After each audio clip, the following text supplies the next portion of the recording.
আগামী ১লা জুন সপ্তম বা শেষ দফার ভোট গ্রহণ চলছে। লোকসভা নির্বাচনের ভোট গ্রহণ পর্ব ইতিমধ্যেই পঞ্চম দফার ভোট গ্রহণ পর্ব শেষ হয়ে গিয়েছে। শেষ দফায় উল্লেখযোগ্য কেন্দ্রগুলির মধ্যে অন্যতম রয়েছে বসিরহাট। এই কেন্দ্রের মধ্যেই রয়েছে বহু আলোচিত সন্দেশখালী। সাম্প্রতিক সময়ে সন্দেশখালীতে ঘটে যাওয়া ঘটনা এবং প্রকাশ্যে আসা নানা অভিযোগ ঘিরে তোলপাড় গোটা রাজ্য, এমনকি দেশের গণ্ডি ছাড়িয়ে বিদেশের মাটিতেও আলোচিত সন্দেশখালী।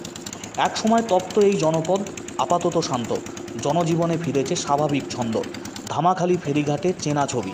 বেশ কিছুদিন ধরে যেখানে ভারী বুটের আওয়াজ আর সংবাদ মাধ্যমের হুড়োহুড়ি, আজ তা অনেকটাই শান্ত। জল বইছে নদীতে, তেমনই বইছে ধীর গতিতে রাজনীতির ধারা। এই সন্দেশখালীকে সামনে রেখেই এবার প্রচারের ধার বাড়িয়েছে পদ্ম শিবির।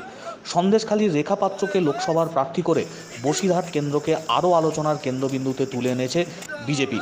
তৃণমূল নেতাদের বিরুদ্ধে তোপ দেগে এবার রাজনৈতিক পট পরিবর্তন করতে তৎপর গেরুয়া শিবির।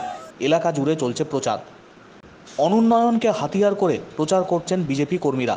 তার পাশাপাশি তৃণমূল নেতাদের বিরুদ্ধে জমি দখল, জোর করে ভেরি তৈরি করা, মহিলাদের সাথে অসম্মানজনক ব্যবহার, নানা ইস্যুকে হাতিয়ার করে ভোট যুদ্ধে সামিল সন্দেশখালী।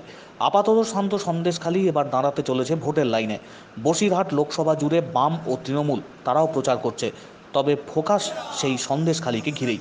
রেখাপাত্রের নামে দেওয়াল লিখন, পোস্টার, প্রচার চলছে জোর কদমে। হাতে অল্প সময়, বসিরহাট কেন্দ্র এবার প্রেস্টিজ ফাইট। মাটি কামড়ে প্রচারে শান দিচ্ছে রাজনৈতিক দলগুলি।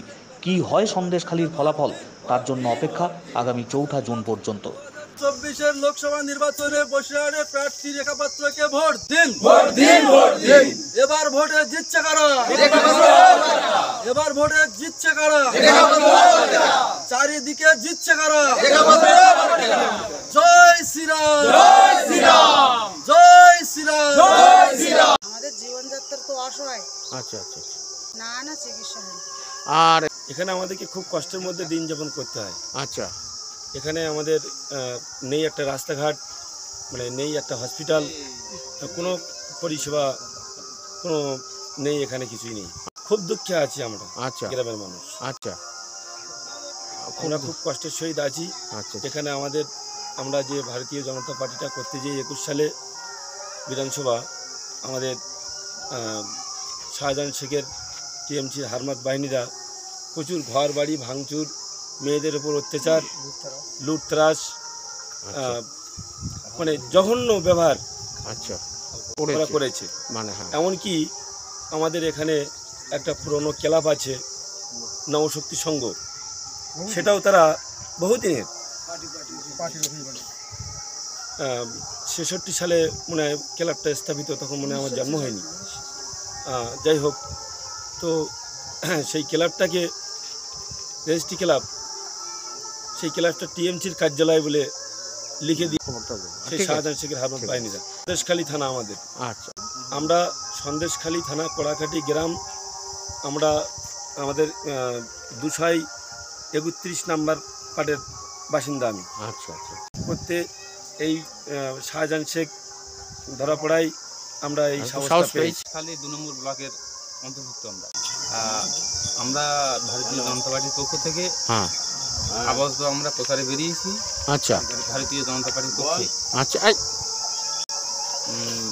এই যে আমরা আজকে প্রচারে বেরিয়েছি, হ্যাঁ, এই সুযোগটা বিগত দিনে আমাদের ছিল না।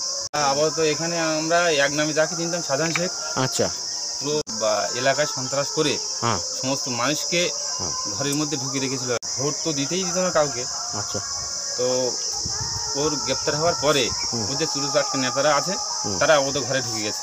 জায়গায় জাল টেনে মাছ নিয়ে চলে যেত, আমাদের বাড়ির ঘর বাড়ি গরু ছাগল সব ধুরে ধুরে নিয়ে চলে। সবই শাহজাহানের এলাকায়, কিন্তু থাকবে এরাই করতো এইসব একদম খুব। আর শুধু ভয় দেখাবে, আমফান নিয়ে যাবো, সুরক্ষা নিয়ে নেবো, কার্ড নিয়ে যাবো, কার্ড নিয়েই নেছে যথারীতি, সুরক্ষার কার্ডটা সব নিয়ে নেছে।